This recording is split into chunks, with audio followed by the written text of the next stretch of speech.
آئیے ذرا پارے کو پڑھتے ہیں اور ایک ایک موتی کو چنتے ہیں جو صحابہ کے اعمال کی صورت میں ہے. سورۃ انفال کی آیت 41 سے یہ پارہ شروع ہوتا ہے، 75 یعنی سورت کے اینڈ تک رہے گا. پھر اس کے بعد ہم سورۃ توبہ کا بھی کچھ حصہ اس میں پڑھنے والے ہیں. اعوذ باللہ من الشیطان الرجیم. وَاعْلَمُوا أَنَّمَا غَنِمْتُم من شيء فأن لله خمسه وللرسول ولذي القربى واليتامى والمساكين وابن السبيل إن كنتم آمنتم بالله فما أنزلنا على عبدنا يوم الفرقان يوم التقى الجمعان والله على كل شيء قدير. پہلا رکوع پیچھے سے شروع تھا، یہاں آیت 41 سے 44 ہے. اللہ کے ہر حکم کو ماننا ہے، اور یہاں آپ لکھ سکتے ہیں مال غنیمت کی تقسیم کیسے اللہ نے بتا دی. اور جان لو کہ تم جس قسم کی جو کچھ غنیمت حاصل کرو اس میں سے 5واں حصہ تو اللہ کا ہے اور رسول کا اور قرابت داروں کا اور یتیموں کا اور مسکینوں کا اور مسافروں کا، اگر تم اللہ پر ایمان لائے ہو اور اس چیز پر جو ہم نے اپنے بندے پر اس دن اتارا ہے، جو دن حق اور باطل کی جدائی کا دن تھا، جس دن دو فوجیں بھیڑ گئی تھی یعنی لڑنے لگی، اور اللہ تعالیٰ ہر چیز پر قادر ہے. جبکہ تم پاس والے کنارے پر تھے اور وہ دور والے کنارے پر تھے اور قافلہ تم سے نیچے تھا، اگر تم آپس میں وعدے کرتے تو یقیناً تم وقت معین پر پہنچنے میں مختلف ہو جاتے، یعنی اختلاف رائے ہو جاتا. لیکن اللہ کو تو ایک کام کر ہی ڈالنا تھا جو مقرر ہو چکا تھا، تاکہ جو ہلاک ہو دلیل پر یعنی یقین جان کر ہلاک ہو، اور جو زندہ رہے وہ بھی دلیل پر حق پہچان کر زندہ رہے. بے شک اللہ تعالیٰ بہت سننے والا اور خوب جاننے والا ہے. جبکہ اللہ نے تجھے تیرے خواب میں ان کی تعداد کم دکھائی، اگر ان کی زیادتی دکھاتا تو تم بزدل ہو جاتے اور اس کام کے بارے میں آپس میں اختلاف کرتے. لیکن اللہ تعالیٰ نے بچا لیا، وہ دلوں کے بھیدوں سے خوب آگاہ ہے. جبکہ اس نے بوقت ملاقات انہیں تمہاری نگاہوں میں بہت کم دکھایا اور تمہیں ان کی نگاہوں میں بہت کم دکھایا، تاکہ اللہ تعالیٰ اس کام کو انجام تک پہنچا دے جو کرنا ہی تھا، اور سب کام اللہ ہی کی طرف پھیرے جاتے ہیں. یہ ہے جی آپ کے اس پورے پارے کے تھیم والی آیات. اس میں اللہ تعالیٰ نے مال غنیمت کے بانٹنے کا وہ اصول جس کا تذکرہ سورت کی پہلی آیت یسألونک عن الانفال میں پوچھا گیا تھا، اس کا جواب دیا.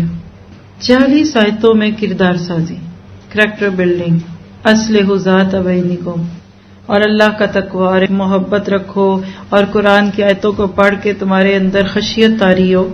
تو یہاں مال غنیمت کی بانٹ ہے. غنیمت عربی میں اس مال کو کہتے ہیں جو دشمن سے لڑائی کے نتیجے میں حاصل ہوتا ہے. پہلے دور میں دشمن سے جو چیز حاصل ہوتی تھی اس کو منحوس سمجھتے تھے، لہذا اس کو جلا دیتے تھے. پہلے انبیاء کے ساتھ یہی رہا. نبی صلی اللہ علیہ وسلم کی جو خوبیاں یا خصائص آپ نے خود بھی ایک حدیث میں بیان کیے، اس میں کیا تھا کہ آپ کے لیے مال غنیمت کو حلال کر دیا گیا تھا، اور سب چھوٹا بڑا لا کر نبی صلی اللہ علیہ وسلم کے پاس پیش کیا جاتا، حتیٰ کہ سوئی کا دھاگا بھی نہ چھپایا جائے. ایک موقع پہ ایک شخص کو زخموں میں چور دیکھ کر کچھ لوگوں نے کہا کہ یہ تو جنتی ہے، تو آپ نے کہا نہیں، میں دیکھ رہا ہوں کہ اس نے مال غنیمت میں سے ایک چادر چوری کی تھی، وہ اس کے اوپر آگ کی بنا کر اڑا دی گئی. اجتماعی مال کے بارے میں بہت احتیاط کی ضرورت ہے.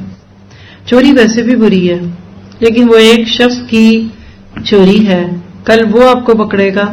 جب اجتماعی مال، خاص طور پہ اللہ کے رستوں میں جو مال جمع ہوتا ہے، اس کی پکڑ ہوگی تو نہ جانے کتنے لوگ اس پہ گردن پکڑیں گے قیامت کے دن. میں نے اکثر دیکھا ہے کہ لوگ مسجدوں میں، مدرسوں میں خاص طور پہ، اور آف کورس پبلک پلیسز پہ چیزوں کو مس یوز کرتے ہیں. ایک ٹیشو کی جگہ 4 پکڑیں گے. حرم میں نے کئی لوگوں کو نوٹ کیا اور ٹوکا بھی ہے کہ زمزم لیتے ہوئے 1 گلاس کی جگہ 4 گلاس، اور پی کے دھک سے ختم. کیوں؟ پتلا تھا، گر جائے گا. چائے کی کافی کا کپ 1 کی جگہ 4 لیں گے، نہیں کر سکتے. ایئرپورٹس پہ، جہازوں میں، اور خاص طور پہ پھر وہ مال جو دین کے نام پہ جمع ہوتا ہے، سب سے بڑی تلوار سر پہ یہی لٹکتی ہے. اسی لیے جب بھی کبھی کوئی پروجیکٹ نور القرآن کے نام پہ اناؤنس ہوتا ہے تو سب سے بڑا سوال یہ ہوتا ہے کہ اس کا ذمہ دار کون بنے گا، کیونکہ یہ ذمہ داری ہے. ہم اور آپ اس میں مال غنیمت تو لینے والوں میں نہیں ہے اس وقت، لیکن ہمارا کام کیا کہ اجتماعی مال، حکومت کی باتیں، چیزیں، پبلک پلیسز احتیاط سے استعمال کیجیے. کسی کے گھر آتے اس کی چیز کو صحیح استعمال کیجیے. کسی کے گھر مہمان بن کر کے گیا اس کے پردوں کے ساتھ ہاتھ نہ صاف کیجیے. لوگ شادیوں میں دیکھا کرے جو کچھ گند کھول رہے ہوتے ہیں، اللہ ہمیں بچا کے رکھے. اب اس میں مال غنیمت کی طرف سے جو 5واں حصہ اللہ کے رسول اور آپ کے رشتہ داروں کے لیے، یہ کیوں تھا؟ ایک سوال ہے. اس لیے کہ رسول نے اپنے آپ کو فل ٹائم دین کے لیے ڈیڈیکیٹ کر دیا تھا. شروع میں تو حضرت خدیجہ کا مال تھا اور مکہ کے 13 سال آپ اسی کی حفاظت میں رہے، لیکن پھر بعد میں جب آپ مدینہ میں آئے، اللہ نے آپ کو ایک قسم کی حکمران کی حیثیت دی، تو آپ کی بھی تو ضروریات تھیں. تو آپ کا پاکٹ منی کہہ لیجئے، آپ کا جیب خرچ کہہ لیجئے، آپ کا وظیفہ کہہ لیجئے، وہ تھا. اور میدان میں جنگ سے جب بھی کوئی چیز آتی تو اس کے 5 حصے کر کے، پھر وہ جو 5واں حصہ ہے اس کے پھر 5 حصے ہوتے ہیں. پہلا اللہ کے لیے، وہ کیسے تھا؟ اس کو اللہ کے نبی کو حق دے دیا جاتا تھا کہ جہاں بھی خرچ کریں، لیکن پھر اس میں ایک حصہ آپ کا تھا، پھر ایک آپ کے رشتہ داروں کا تھا. کیوں؟ اس لیے کہ ان رشتہ داروں نے، جنہوں نے رشتے کی بنیاد پہ مشکل وقتوں میں آپ کے دینی مشن میں آپ کا ساتھ دیا تھا، اس کا نذرانہ تھا. آج بھی آپ دیکھیے کہ جو لوگ مال کی بانٹ صحیح رکھتے ہیں نا، ان کے پاس بہت برکت ہوتی ہے. تو آج سے اپنے لیے ایک نیت کیجئے کہ اللہ میرے پاس جو دین کے ایک مال ہیں یا اس کی کوئی ذمہ داری ہے، 10 دفعہ سوچ کے کروں گی. ایک چیز ایک جگہ سے 10 کی ملتی ہے، چیک کروں گی، دوسری جگہ سے وہ 5 کی مل جائے تو میں وہ لے لوں. ہم عموماً اپنے مال کے بارے میں بہت کیئرفل ہوتے ہیں اور کچھ نہیں بھی ہوتے ہیں. آپ اپنے مال کے بارے میں شاہ خرچ ہیں یا کنجوس ہیں، یہ آپ کا معاملہ. بیلنس ہے تو ٹھیک ہے. دین کی چیز کے بارے میں جتنی احتیاط کی ضرورت ہوتی ہے اس سے زیادہ کسی اور چیز کے لیے نہیں ہوتی. آپ دیکھیے ہمارے یہاں ایک بڑی معروف بات ہے، مال مفت دل بے رحم.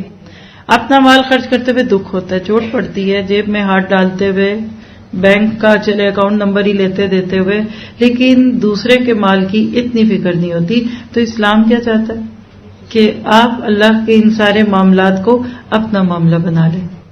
آپ دیکھیے کہ الحمدللہ ہم نے کبھی کھل کے یہ نہیں کہا کہ نور القرآن کو ڈونیشن دو، کیونکہ جن کو فائدہ ہوتا ہے وہ خود پوچھتے ہیں ہم کیا دیں، کس مت میں دیں. لیکن الحمدللہ ہر وقت پروجیکٹس چلتے ہیں. ابھی بھی اگر آپ nurulquran.com پہ جائیں تو آپ کو اوپر پروجیکٹس اور جو ڈفرینٹ چیزیں چلتی رہتی ہیں، مستقل چلتی ہیں، جس میں ویب سائٹس ہیں، جس میں ایپس ہیں، یا جس کے اندر ہمارے آن سائٹ انسٹیٹیوٹس ہیں. کہیں کو لیا جا رہا ہے، کہیں خریدا جا رہا ہے، کہیں رینوویشن ہے. پچھلے ماشاءاللہ 4-5 سال میں جوہر آباد میں 2-3 جگہ بن گئی، گجرانوالہ میں ایک چھوٹی سی جگہ بنی، سیالکوٹ کا بھی ایک چھوٹا سا مدرسہ ہمارے پاس ہے. اب ان کی ڈے ٹو ڈے ضروریات ہیں، ان کے بجلی کے بل ہیں، ان کی چیزیں ہیں. اب یہ ساری چیزیں جو خود ہی دیکھ رہے ہوتے ہیں ان کو خود ہی دینا ہوتا ہے. اور اگر کسی جگہ جیسے راشن فنڈ پچھلے 2-4 سالوں میں جب راشن کا تقسیم کا انتظام ہوا، یا آپ لوگوں کے رمضان کے جو کہہ لیجئے کہ کفارے ہیں یا فطرانہ ہے، کوشش کر کے ایک ایک چیز کو سنبھال کے استعمال کیا جاتا ہے. ان دکانوں سے جا کر ساتھی راشن خریدتے ہیں جہاں سے ہول سیل ملتا ہے. عام چاہیے اسٹور سے لے کر آ جائیں، آپ کا کیا چاہتا ہے، آپ کے کون سے پیسے لگے ہیں؟ آپ 1-1 لیٹر کا آئل کا ڈبہ پکڑے، 5 ڈبے لیں، اور اگر آپ وہی جا کے ہول سیل سے لیں گے تو اتنی قیمت میں 7 ڈبے آ جائیں گے. اس ساری چیز کا الحمدللہ ہم انسانی حد تک تو گواہی دے سکتے ہیں. گولڈ آتا ہے، اسٹوڈنٹس ہی دیتے ہیں، اپنے ہی لوگ دیتے ہیں. یقین کریں کسی کو اجازت نہیں دی ہوئی کہ آپ گولڈ بیچ دیں، کیونکہ عورتیں جتنا گولڈ کے معاملے میں بیوقوف بنتی ہیں اتنا کوئی نہیں. جب تک زندگی ہے، جب تک سمجھ ہے، بوجھ ہے، ساتھیوں کو ٹرین کر کے اس طریقے سے اس زیور کو بیچا جاتا ہے کہ نہ دینے والے کا نقصان اور نہ لینے والے کا. وہ فائدے جو سناروں کو دینے ہیں وہ دیے جائیں، اور اس سے بھی اوپر لوگ دے جاتے ہیں کیونکہ کسی نے تو دے دیا، ہمیں تو پھر چیز بھی مل رہی ہے. تو ساری بات کا خلاصہ یہ ہے کہ یہ ذمہ داری کی بات ہے. لیکن جو مال غنیمت کی بانٹ ہے نا، اس میں آپ کو چند بیسک اصول مل رہے ہیں، اگر آپ نوٹ کرنا چاہیں تو کر لیجئے. پہلی بات ہے کہ چھینی ہوئی چیز ضروری نہیں کہ آپ کی ہو. جس کے ہاتھ میں تیر آتا، تلوار آتا، کسی کے ہاتھ میں کوئی چیز آتی، سب لا کر نبی کے ہاتھ میں دیتے. یہ بھی ایک بہت بڑا اصول ہے فرینچائز بننے کا. آج بھی آپ دیکھیے کہ جب آپ گرو کرتے ہیں نا تو آپ اندر سے ٹوٹنے لگتے ہیں. ایک چھوٹا سا ادارہ آپ کا ہوتا ہے، سب کچھ آپ کے اپنے کنٹرول میں ہے، لمیٹڈ سی منی آتی ہے، اگر فیسیں آتی ہیں تو تھوڑی سی آتی ہیں، ڈونیشن بھی آتی ہے، تھوڑی آتی ہے، وہ آپ کنٹرول کر لیتے ہیں. لیکن جو ہی آپ پھیلتے ہیں نا، آپ کی ایک برانچ ادھر، ایک ادارہ ادھر، اب سمجھ نہیں آتی کیا ہو رہا. اگر اس وقت اسٹرانگ رولز نہ بنے ہوں تو یاد رکھیے نیت کسی کی بھی بری نہیں ہوتی، لیکن شیطان اپنا وار چلا جاتا ہے. تو لہذا جس کے پاس جو چیز ہے وہ سب ہیڈ کوارٹر پہ جمع ہوگی، آمد بھی ہوگی، جانے کی بھی ہوگی، انکم بھی ہوگی، ایکسپینس بھی. کچھ لوگ کہتے ادھر سے آئے تھے ہم نے ادھر خرچ کر دیے. بھائی کیوں؟ یہ ہوا تھا وہ ہوا تھا. تو اس میں نا آپ تو نہیں رہیں گے، آپ کے ساتھ ہی آپ کو دیکھ کر آپ کے پاس یہی کریں گے اور 2-4 سال بعد پورا ادارہ ختم ہو جائے گا. یہ لکھ کے رکھ لیں. مسجدیں خراب ہو جاتی ہیں جہاں پیسے کی آنے اور جانے کی چیزوں کو سامنے نہیں رکھا جاتا.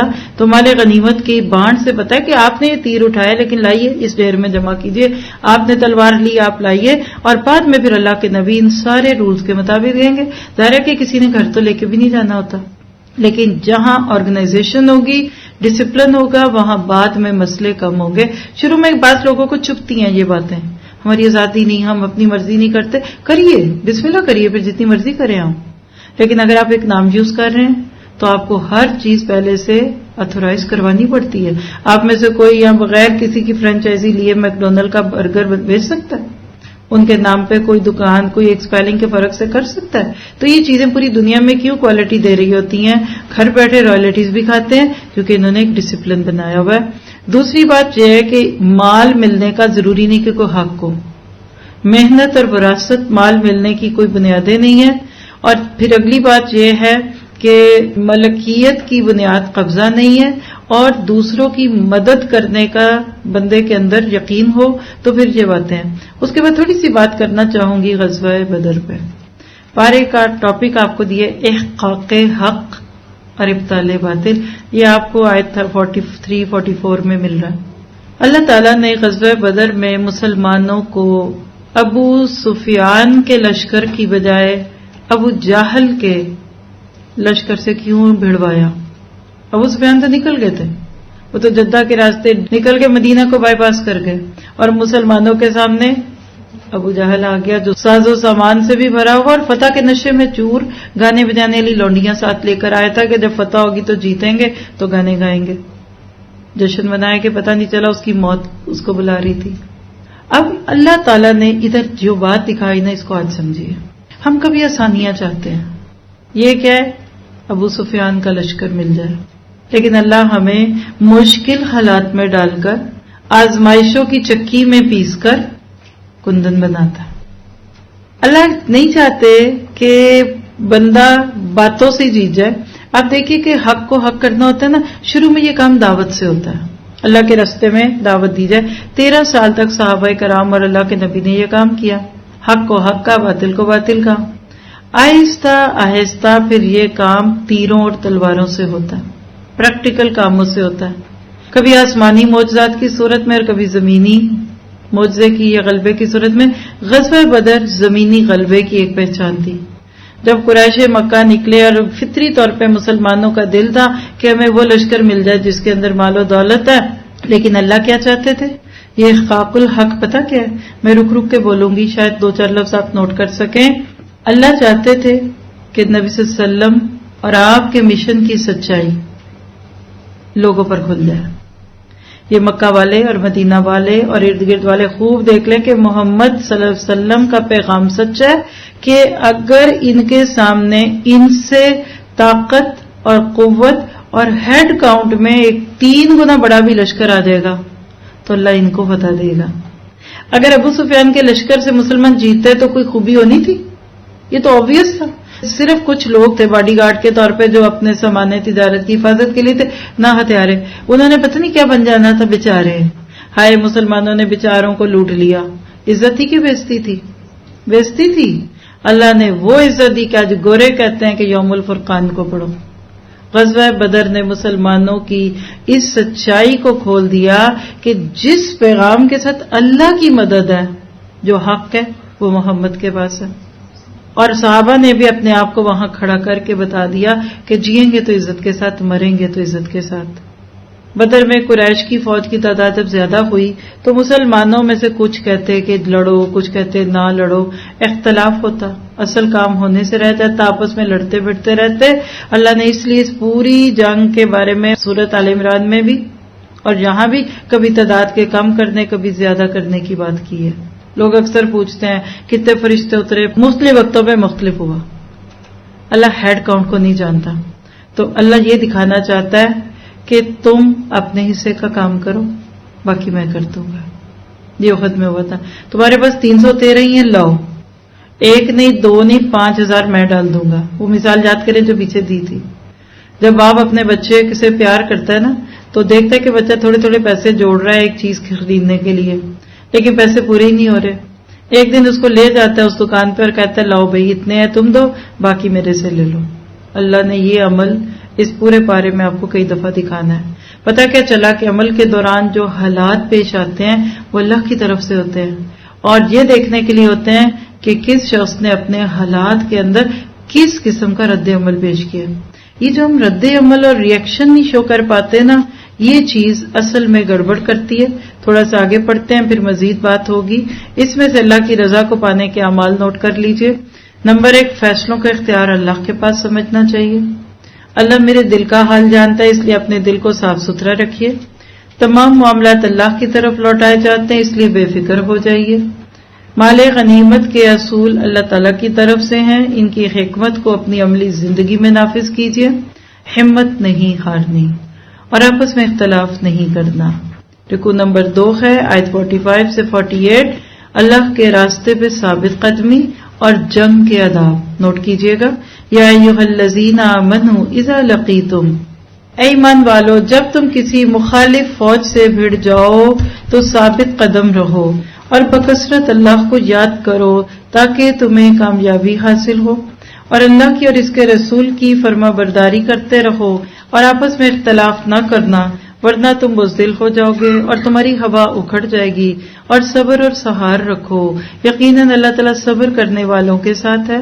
ان لوگوں جیسے نہ بنو جو اتراتے ہوئے اور لوگوں میں خود نمائی کرتے ہوئے اپنے گھروں سے چلے, اور وہ اللہ کی راہ سے روکتے تھے. جو کچھ وہ کر رہے تھے اللہ اسے گھیر لینے والا ہے. جبکہ ان کے اعمال کو, یہ سارا ابو جہل کے لشکر کا روب اور ٹیپ ٹاپ تھی, یعنی جس رونق میں وہ آ رہا تھا اس کی طرف اشارہ ادھر. جبکہ ان کے اعمال کو شیطان انہیں زینت دار کر دکھا رہا تھا اور کہہ رہا تھا کہ لوگوں میں سے کوئی بھی آج تم پر غالب نہیں آ سکتا, میں خود بھی تمہارا حمایتی ہوں. لیکن جب دونوں جماعتیں نمودار ہوئیں تو اپنی ایڑیوں کے بل پیچھے ہٹ گیا. سراقہ بن مالک کے روپ میں آیا تھا غزوہ بدر میں ابلیس, کیونکہ اس کے قبیلے کے ساتھ قریش کی لڑائی تھی. تو قریش سے جب نکل رہے تھے لوگ ابو جہل کی مائیت میں, تو کچھ لوگوں کے دل میں آیا ایسا نہ ہو کہ ہم سارے ہی مرد نکل جائیں اور پیچھے عورتوں بچوں پہ سراقہ حملہ کر دے.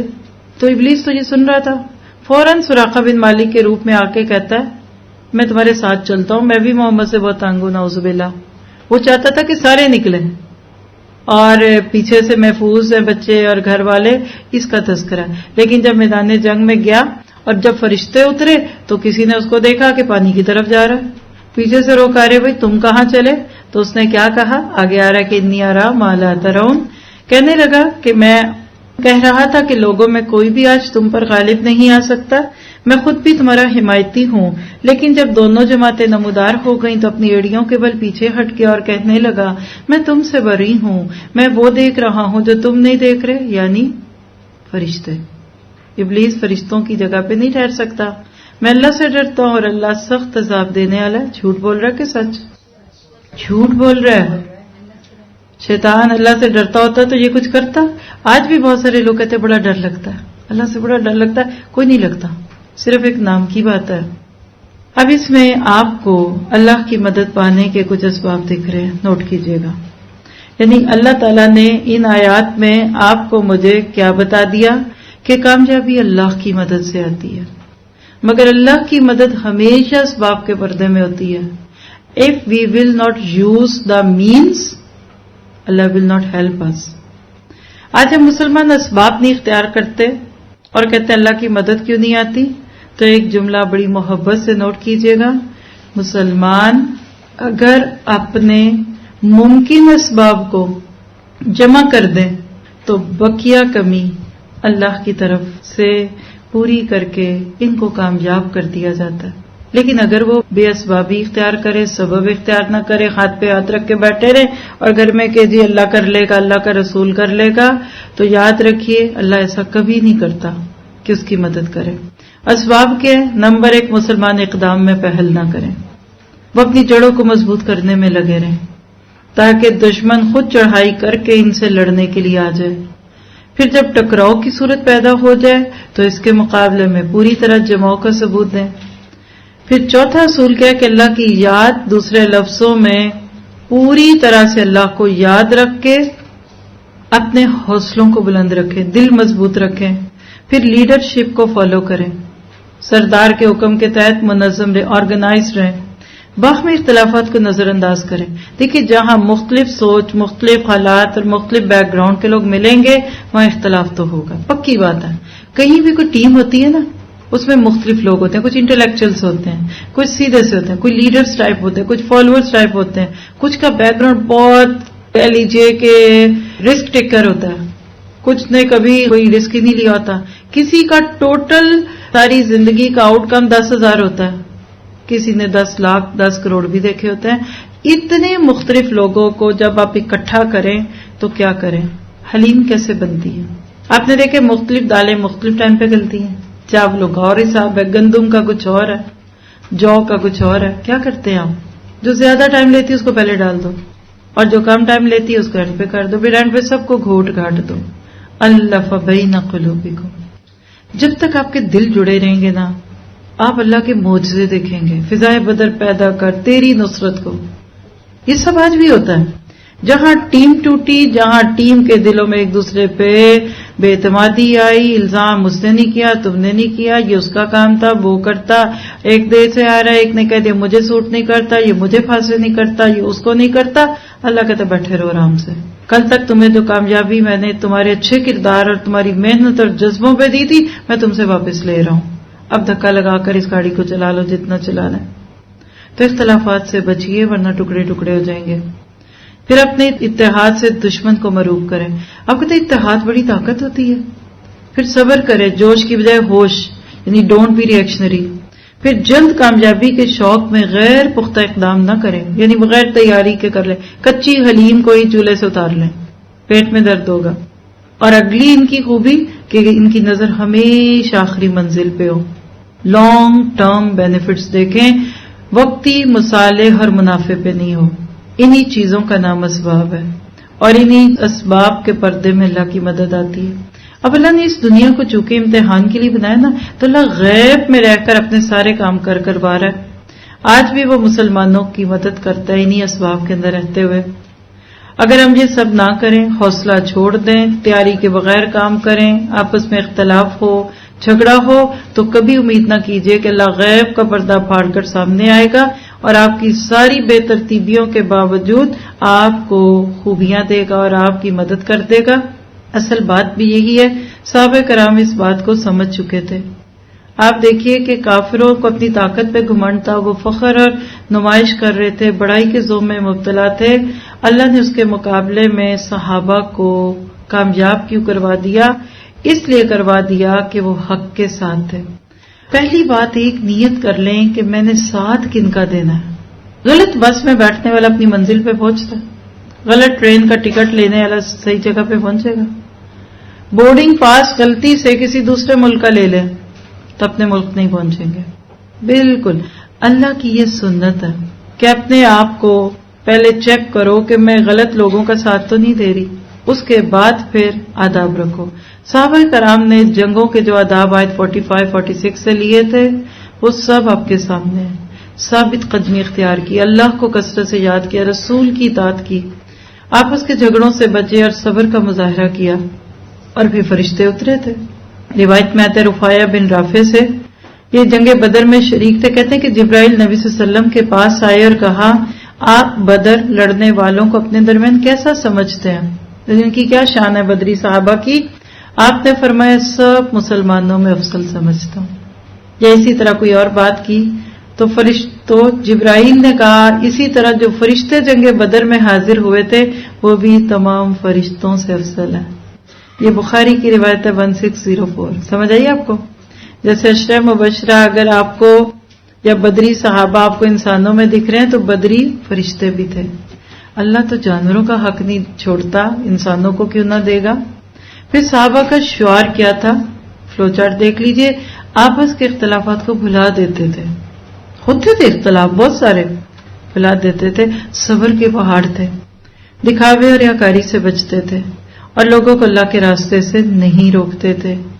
اسی لیے وہ رضی اللہ عنہ ورضوا عنہ میں شامل ہوئے. آپ اور میں کیا کریں؟ اللہ کو کثرت سے یاد کریں، اللہ اور رسول کی اطاعت کریں، اللہ کی خاطر صبر کرنا سیکھیں، گھروں سے اکڑتے ہوئے نہیں نکلنا، دکھاوے کے لیے کام نہیں کرنا اور اللہ کے راستے میں ثابت قدم رہنا ہے. آج ہم اپنی براتیں لے کر شان دکھاتے ہوئے شادیوں کے موقع پہ اس طرح نکلتے ہیں جیسے کفار جنگوں میں نکلے تھے. اللہ ہمارے اندر سے خود نمائی نکال دے. آگے ہے رکوع نمبر 3 49 سے 58. اللہ پر مکمل بھروسہ. اذ یقول المنافقون والذین فی قلوبہم مرض، جبکہ منافق کہہ رہے تھے اور وہ بھی جن کے دلوں میں روگ تھا کہ انہیں تو ان کے دین نے دھوکے میں ڈال دیا. آج بھی لوگ کہتے ہیں شی بیکم کریزی، ان کو تو جنون ہی ہو گئے، سارا دن باہر رہتی ہیں، صبح شام ان کو ایک ہی دھن ہے، بس ان کو تو بھوت سوارا، پتہ نہیں اب یہ بھوت کب اترے گا، نعوذ باللہ. حالانکہ حقیقت کیا ہے کہ جو بھی اللہ پر بھروسہ کرے اللہ تعالیٰ بلا شک و شبہ غلبے والا اور حکمت والا ہے. کاش کہ تو دیکھتا جبکہ فرشتے کافروں کی روح قبض کرتے ہیں، ان کے منہ پر اور پیٹھوں پر مارتے ہیں اور کہتے ہیں تم جلنے کا عذاب چکھو. یہ بس سبب ان کاموں کے جو تمہارے ہاتھوں نے پہلے ہی بھیج رکھا ہے. بے شک اللہ اپنے بندوں پر ظلم کرنے والا نہیں، مثل فرعونیوں کے حال کے اور ان سے اگلوں کے. انہوں نے اللہ کی آیتوں سے کفر کیا، بس اللہ نے ان کے گناہوں کے باعث ان کو پکڑ لیا. اللہ تعالیٰ یقیناً قوت والا اور سخت عذاب والا ہے.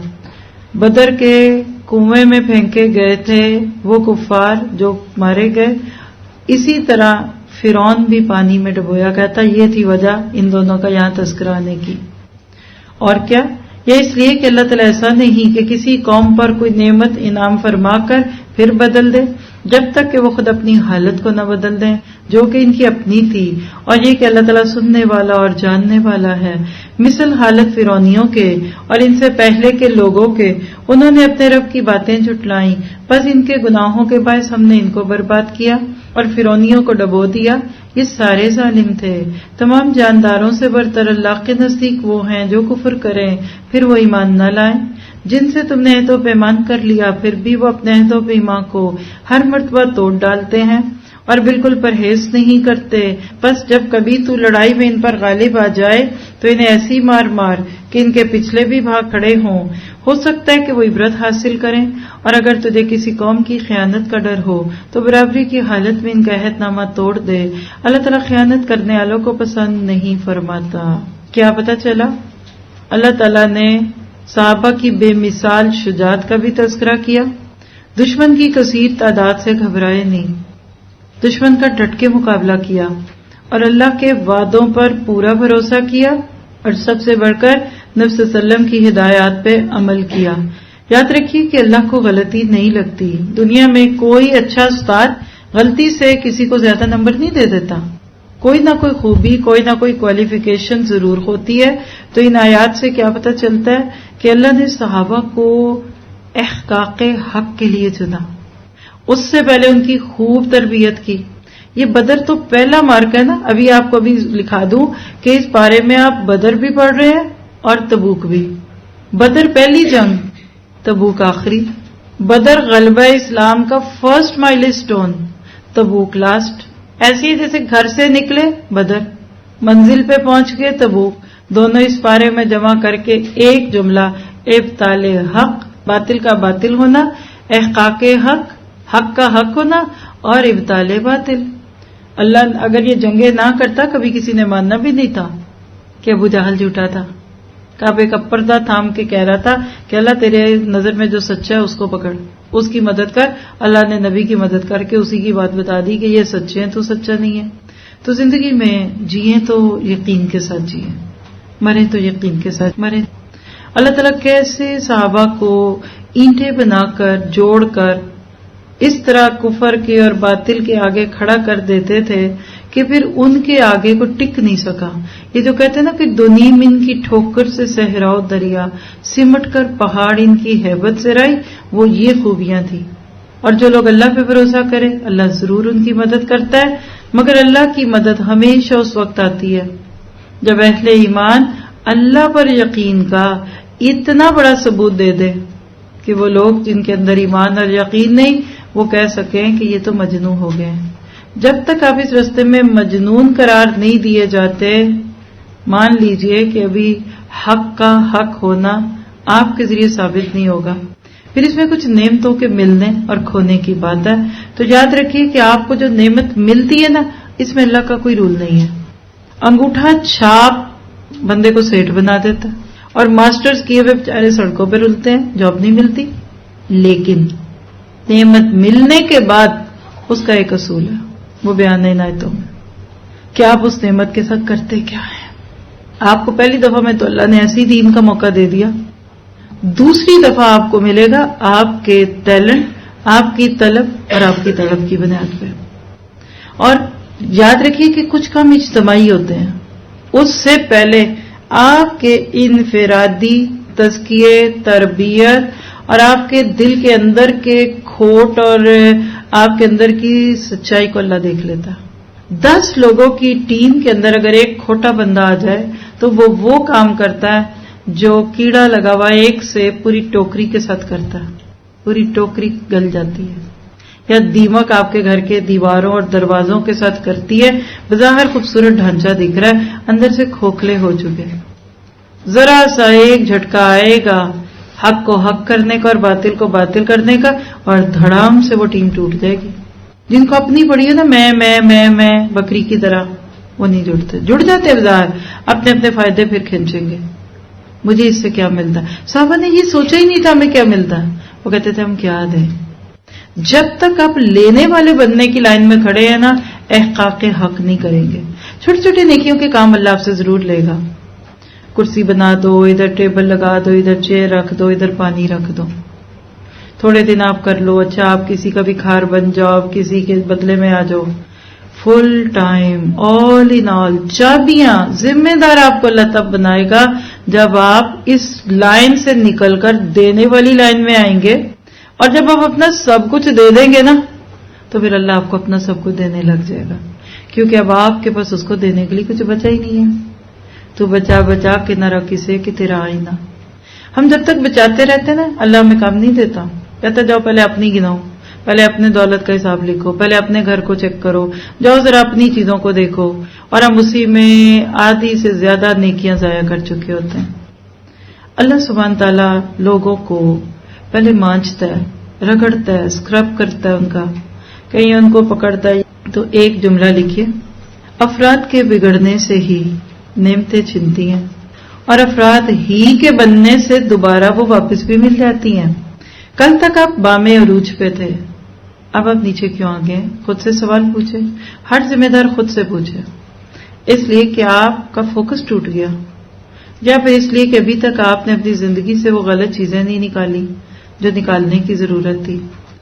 اللہ تعالیٰ ان ساری باتوں سے آپ کو مجھے یہی سکھاتا ہے کہ اللہ کے قانون میں کھرا اور کھوٹا ایک جگہ پہ نہیں رہ سکتا. اللہ ہر ایک کو اس کی جگہ پہ اس سے الگ کر کے دوسری طرف لے جائے گا، اور جتنا وعدوں کو پورا کریں گے، کمٹمنٹ کو نبھائیں گے، اتنی اللہ کی مدد آپ کے ساتھ ہوگی. آپ نے میں نے کیا سیکھنا ہے اس سارے حصے سے؟ نمبر 1 اللہ پر کامل بھروسہ، نفاق میں مبتلا نہیں ہونا، اللہ کی آیتوں پر ایمان لانا ہے، موت کے وقت کی سختی کو یاد کرنا ہے اور یاد رکھنا ہے، اور خیانت نہیں کرنی اور عہد نہیں توڑنا.